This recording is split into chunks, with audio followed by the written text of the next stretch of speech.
มื้อนี้สิมาเว้าเรื่อง สิ่งที่ปิดบังพวกเฮานี่บ่ให้เห็นอนิจจังบ่ให้เห็นทุกขังบ่ให้เห็นอนัตตาสิ่งที่ปิดบังบ่ให้พวกเฮานี่เห็นสิ่งที่เป็นปฏิกูล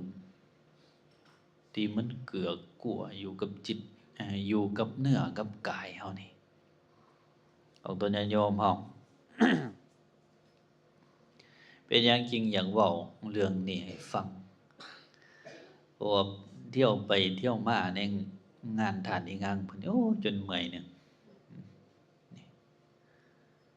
ไปนะสังเกตเบิ่งสิ่งที่กิจกรรมต่างๆที่จะเป็นไปเพื่อมรรคผลนิพพานน่ะมีน้อยหน่อยในงานทานนะที่สิถือว่าเป็นบุญแท้ๆน่ะบ่เพียงแต่เวียนเทียนเท่านั้นแหละก็ไปกราบไหว้วันทาทานกิจกรรมนี้นอกนั้นน่ะโอ้ยจักวิซักพ่อพวกแม่เฮาทั้งนอกแล้วก็โอ้ยทั้งดนตรีทั้งอันนั้นอันนี้สารพัดโอ้ก็เลยคิดเห็น คิดเห็นคำที่พระพุทธเจ้าเพิ่นบอกเราภิกขุนะภิกขุทั้งหลายนี่ทานทั้งหลายจงเบิ่งโลกโลกนะโลกมนุษย์เฮานะจงเบิ่งโลกนี่เอ่อทานทั้งหลายจงเบิ่งโลกนี้อันงามตระการตาปานกับราชรถที่คนงูเขาเบาปัญญามกหม่นอยู่ส่วนผู้หาของเกี่ยวอยู่ส่วนผู้เห็นแล้วเอื้อมละอานะนี่สำคัญเลยทีนี้ออกตนญาณโยมคิดเห็นทีนี้โอ้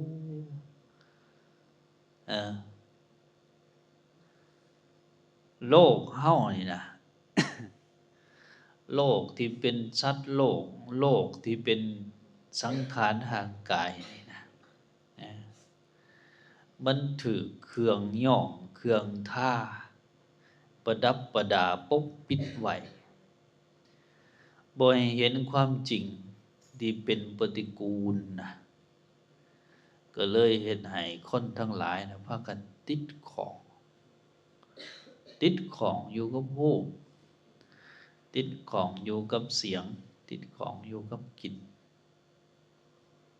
ติดหลายเด้พวกพ่อพวกแม่เฮานี่ก็เลยบ่สามารถที่จะ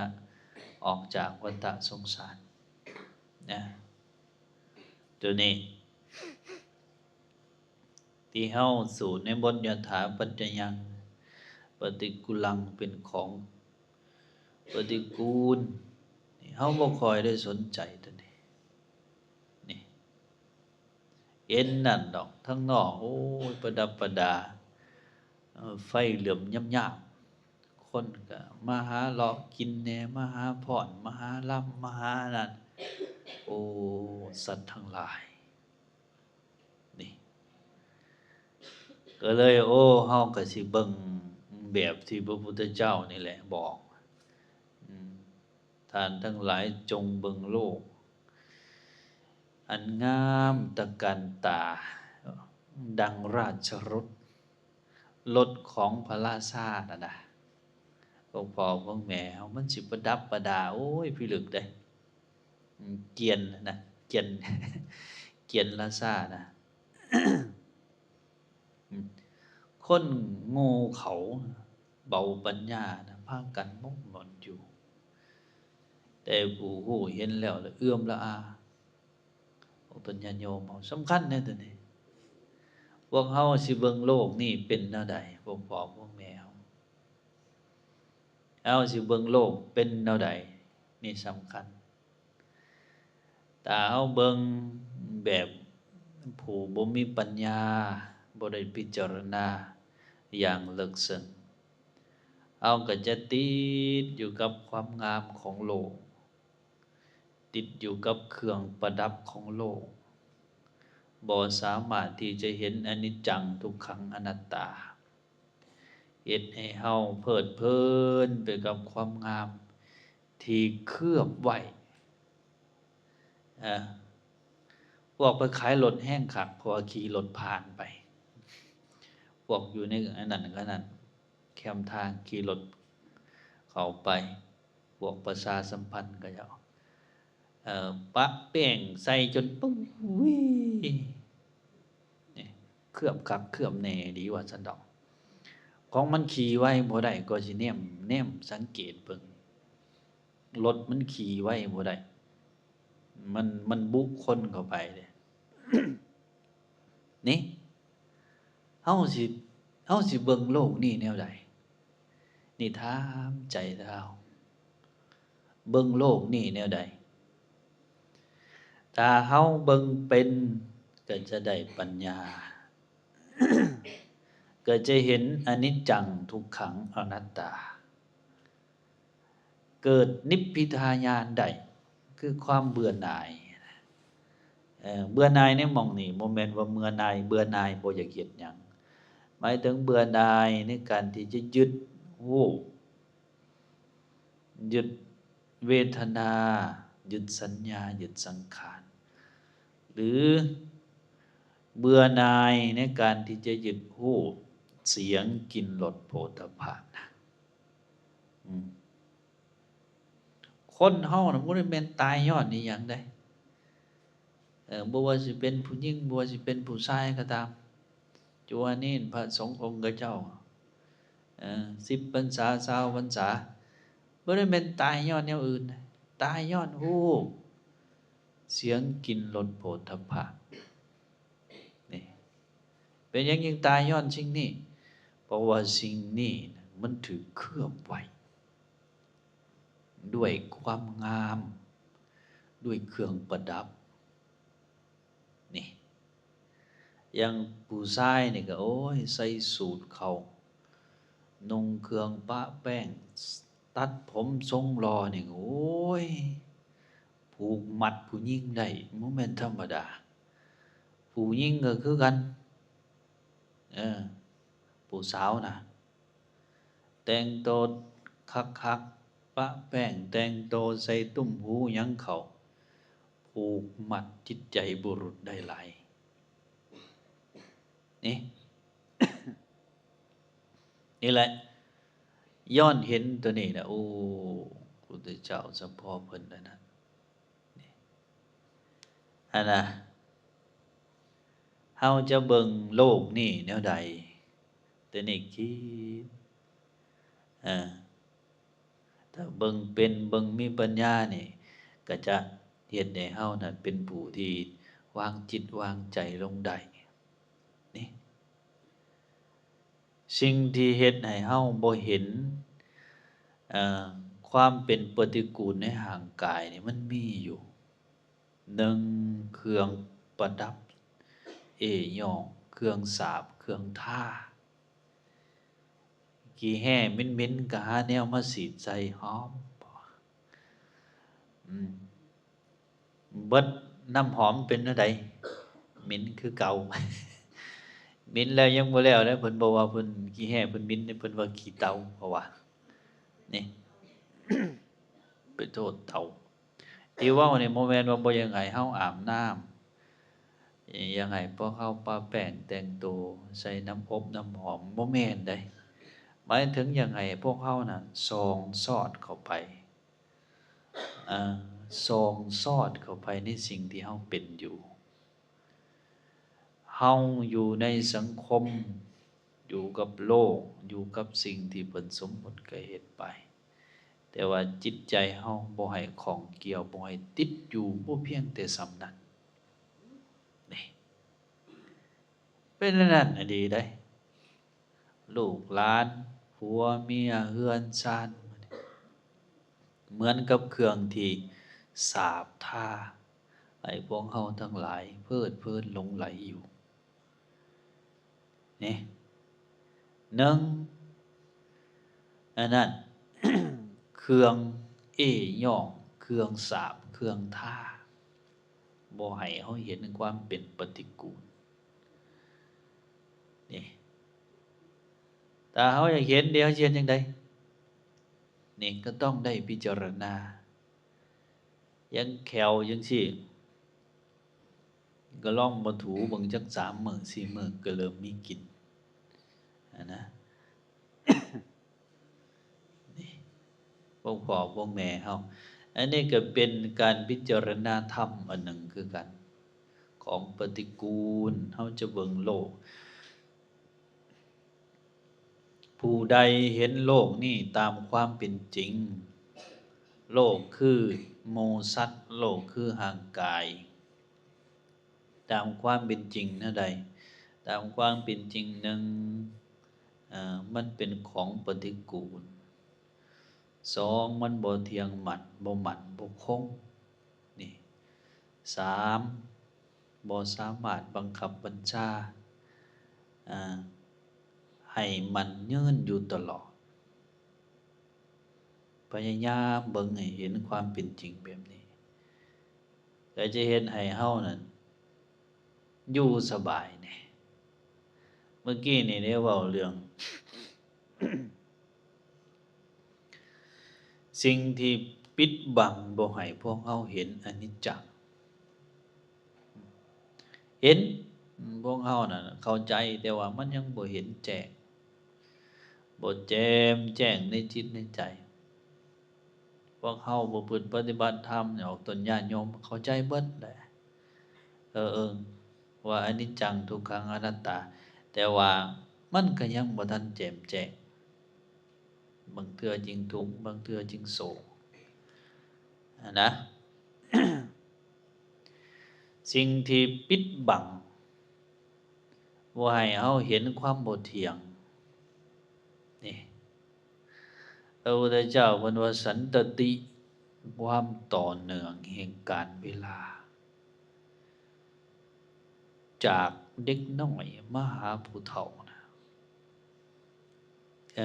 มันต่อเนื่องกันบ่ให้เฮาเห็นความเปลี่ยนแปลงนอกจากสิถ่ายรูปไว้ เออถ่ายรูปไว้ก็บ่อยากเบิ่งอีกแล้วจนเฒ่าจึงสิเริ่มเห็นก็ยังบ่อยากเบิ่งยังบ่อยากพิจารณาพระพุทธเจ้าเพิ่นว่า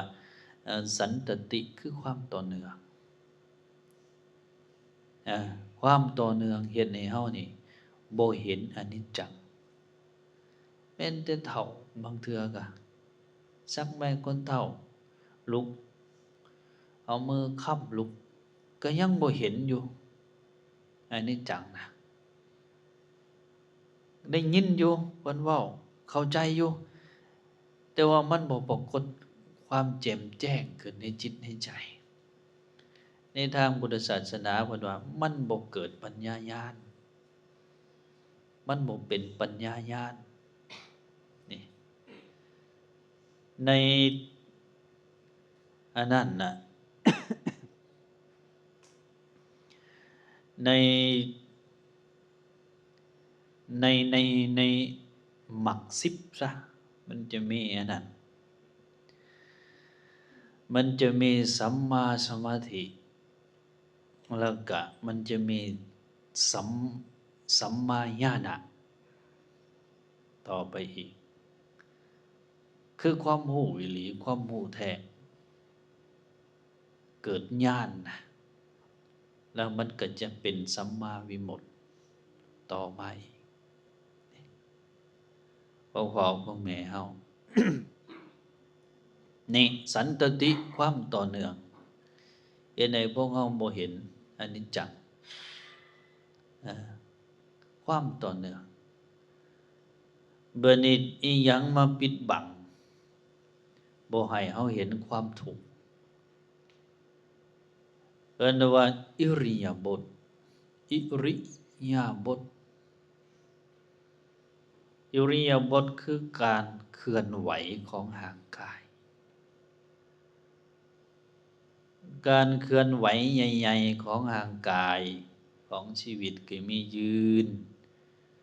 ย่างนั่งนอนนั่งเมื่อยหลายเฮ็ดจั่งใดพวกพ่อพวกแม่เฮาก็ลุกยืนยืนเมื่อยก็ย่างย่างเมื่อยก็มานอนยกแขนยกขา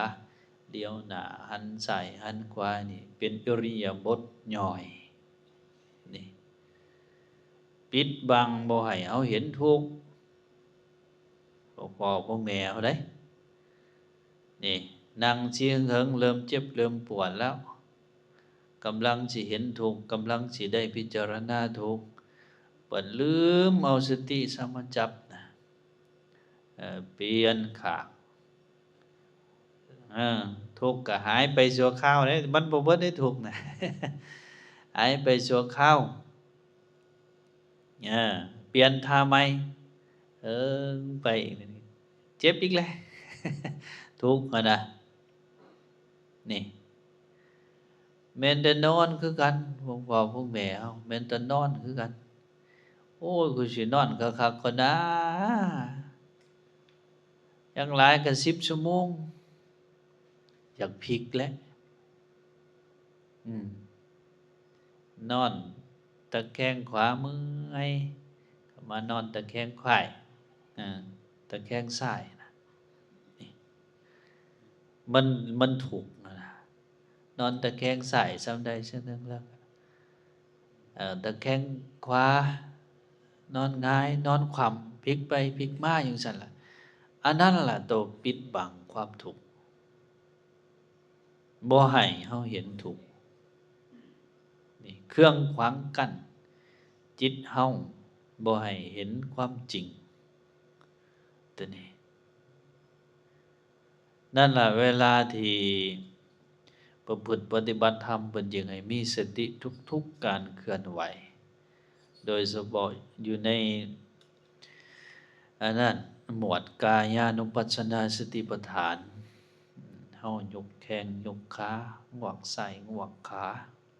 เพิ่นจึงให้มีสติกำหนดเพื่อยังให้เห็นสิ่งเหล่านี้เห็นอนิจจังเห็นทุกขังนี่เห็นอนัตตาพวกพ่อพวกแม่เฮานี่ต้องได้พิจารณาเด้ถ้าเฮาอยากประพฤติปฏิบัติเป็นผู้ประพฤติปฏิบัติอย่างสม่ำเสมอแม้แต่การยากคนที่ประพฤติปฏิบัติธรรมนี่นะแท้ๆนี่ยากที่จะย่างขี้ดินไงกุ่มๆเหมือนกับจั่วเฮานะจั่วเฮาย่างถูไปเกือบเหียนเบิดเกิดบ่เหียนขี้ดินไงนี่เป็นนั่นน่ะเพราะว่ามันฝึกสตินี่พวกพ่อพวกแม่ฝึกสติเวลาจะยกแขนเวลาจะยกขาเวลาจะเลี้ยวเวลาจะลงเวลาจะเว้านั่นนี่อิริยาบถเป็นตัวปิดบังบ่ให้เฮาเห็นความทุกข์เพราะว่าทุกข์คือสภาพที่ทนอยู่แบบเก่าบ่ได้เหมือนกับเฮานั่งกำลังสิเห็นว่ามันทนอยู่บ่ได้นะมันเป็นสภาวะธรรมนี่เอาบัดเปลี่ยนซะนี่บัดนี้อีหยังปิดบังบ่ให้เฮาเห็นอนัตตา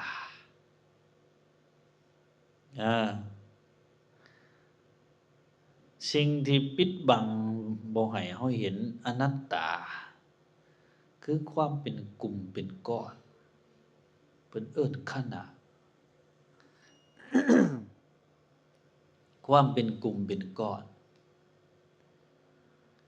เอาเฮาสูตรในบทอันนั้นเด้ในบทธรรมปริยายสูตรเมื่อขันธ์ทั้งห้ายังมีอยู่คำสมมติว่าคนและสัตว์จึงมีขึ้นได้นั่นพวกเขาสูตรอยู่เรื่อยอันนั้นล่ะกลุ่มของขันธ์ห้ารวมกันจึงเป็นตัวเฮาธาตุสี่ขันธ์ห้านี่ห่างกายของคนเฮานี่ ถ้านับเป็นขันธ์ก็คือขันธ์ห้าแต่นับเป็นธาตุก็คือดินน้ำลมไฟอากาศธาตุและวิญญาณธาตุร่วมกันนี่ก้อนของสิ่งเหล่านี้แหละกลุ่มของสิ่งเหล่านี้แหละโฮมกันก็เลยเฮ็ดให้เฮาน่ะบ่เห็นความเป็นอนัตตาแต่ว่าบาดนี้มันแยกกันยามใดมันไปไผไปมันเป็นจั่งใดบาดนี้ลมไปก็ลมไฟไปก็ไฟดินไปก็ดินน้ำไปก็น้ำเหลือหยังบาดนี้พวกพ่อพวกแม่เฮาฮะ มันเหลือหยังบาดนี้ไฟก็ไปก็ไฟดินก็ไปก็ดินน้ำก็ไปก็น้ำลมก็ไปก็ลมบ่เหลือหยังเออบ่เหลือหยังนี่ยังเฮาว่าโอ้ยเฮาไปจูดกันนะพวกพ่อพวกแม่เฮา ไปจูดไปเผากันโอ้ยแม่ตู้แม่ย่าพ่อตู้พ่อย่าสุดท้ายเจ้าก็ยังเหลือแต่กระดูกเนาะว่าเฮาพิจารณาเหลือแต่กระดูกแต่ว่าสุดท้ายอีหลีนั่นบ่เหลือหยังอีหลีได้กระดูกก็ยังสิเปื่อยเป็นดินดินก็ยังสิเปื่อยไปสุดท้ายบ่เหลือหยังนี่น่ะ เพราะว่ามันเป็นอนัตตาบ่แม่นตัวบ่แม่นตนแล้วเพิ่นก็ยังย้ำลงไปว่าที่ควรเข้าไปยึดมั่นถือมั่นนี่พวกพ่อพวกแม่เฮาสุดท้ายบ่เหลือหยังอย่าว่าแต่กระดูกเลยกระดูกก็ยังเบิดนี่ย้อนกฎเกณฑ์ตัวนี้แหละอนิจจังทุกขังอนัตตานี่ถ้าเฮาพิจารณาเลิกๆแล้วก็เบิ่งนำเริ่มต้นไปตั้งแต่ว่าอิหยังน้อที่มาปิดบังจิตใจพวกเขาบ่ให้เห็นสิ่งที่เป็นปฏิกูลในกายนี่ในเนื้อนี่อิหยังปิดบังจิตใจเฮาเฮ็ดให้เฮาบ่เกิดนิพพิทายานบ่เบื่อบ่หน่ายกับชีวิตบ่เบื่อบ่หน่ายกับความเกิดบ่เบื่อบ่หน่ายกับรูปเสียงกลิ่นรสโผฏฐัพพะนี่อยู่งานธาตุอิงหังนี่เห็นคักเครื่องสาปธาตุมันปกปิดไว้พวกเขาคือกันต้องได้อาบน้ำแม่นบ่บ่อาบน้ำก็อยู่ยากคันเนื้อคันโตยกๆแย็กๆนี่อาบแล้วก็ยังไข้แหน่นี่แน่นั้นเด้อพวกพ่อพวกแม่เฮา นี่ต้องได้พิจารณาถ้าเฮาจะเป็นผู้ประพฤติปฏิบัติธรรมให้เข้าใจในธรรมจังว่าสังเกตเบิ่งในงานทานสิ่งที่สิเป็นแกนสารที่สิให้ถึงมรรคผลนิพพานที่สิเฮ็ดให้เกิดความหลักความว่างนะน้อยหน่อยนอกนั้นน่ะโอ้ยมีแต่อบายเป็นไปเพื่อ ส่งเสริมให้อวตารสงสารนี่ยาวนานไอ้ทีหรอก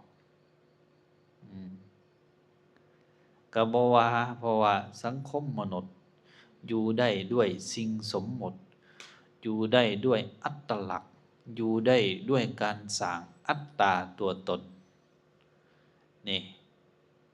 สังคมมนุษย์อยู่ได้ด้วยการสร้างเอกลักษณ์สร้างอัตตาตัวตนได้ถ้าจิตเป็นไปเพื่อมรรคผลนิพพานเพื่อละอัตตาตัวตนนี่โอ้สวนกับสิ่งสมมุติเลยได้พวกพ่อพวกแม่เฮานี่ยังไงเฮาเข้าใจตัวนี้แหละอยากให้เฮาเข้าใจตัวนี้ให้ได้พิจารณาเรื่อยๆพิจารณาอยู่ตลอดสิ่งที่ปิดบังพวกเฮาไว้บ่ให้เห็นความเป็นปฏิกูลความบ่จบบ่งามของกายนะนี่ความบ่จบบ่งามของหูของเสียง ของกินของรสของโผฏฐัพพะนะนี่เพิ่นเอิ้นเครื่องสาบท่าของประดับเอยอนี่ก็เลยเฮ็ดให้เฮาบ่เห็นไปหลอกเบิ่งอยู่งานท่านเองหั่งไปหลอกเบิ่งทางนอกก็จะมีไฟแสงสีเหลือมยามๆยามๆบ่ได้หลอกมันแนมเห็นแล้วเนาะไฟหมอกสูงๆนึงเนาะคนหลายแต่ว่าได้ไปหลอกแต่งานนั่นน่ะหลอกแต่อยู่วงในนั่นน่ะแม่ขาวเขาโอ้ยเป็นตาอุกอังสังขยาไปหามัดแขนเอาเงินมัดก็ยังมัดอันนั้นได้มัดอยู่มองอโคจรก็หลอนมองคนยางไปนะเขายางไปยางมาตัวเองก็มีศีล8ก็นั่งตั้มๆโอ้ยความโลภตัณหาราคะนี่โอ้ยหลายแห่งจังหวะในหมู่มนุษย์เฮาโอ้ย8,000ประการพวกพ่อพวกแม่เฮาแต่ไปงานแบบนี้อาตมาจริงโอ้ยเมื่อยนี่ถือว่าเป็นปีทำอิฐที่ได้ลงไปเบิ่งงานแบบนี้สมัยอยู่นครหลวงก็บ่ได้ไปใกล้จักเทื่อมาอยู่สวรรณเขตก็ไปอยู่แต่ว่าบ่ได้ไปแบบนี้นะมันก็ได้บทเรียนในการนำมาพิจารณาธรรมอยู่พวกพ่อพวกแม่ได้บทเรียนโดยเฉพาะคิดเห็นพุทธพจน์ที่เพิ่นว่าไว้นั่นนะแต่ว่าเพิ่นจะแปลเป็นคำอันนั้นว่าสูทั้งหลายแต่ว่ามันบ่อยากอันนั้นคักปานใดมันบ่อยากเป็นคำสุภาพปานใดก็ว่าทานทั้งหลายจงมาเบิ่งเนี่ยไอ้มาเบิ่งโลกเบิ่งโลกอันตการตากระเจ้าประดับหาแต่แนวมาเฮ็ดนะโลกมนุษย์นี่หาแนวเฮ็ดหลายนี่ได้ประเทศลาวก็สิมีประเพณีนั่นนี่แม่นบ่นุ่งสินบ่เฮ็ดนั่นนั่นนี่มวยผมนั่นนี่สารพัดบัดอีกประเทศหนึ่งญี่ปุ่นก็แม่นแต่สุดนะ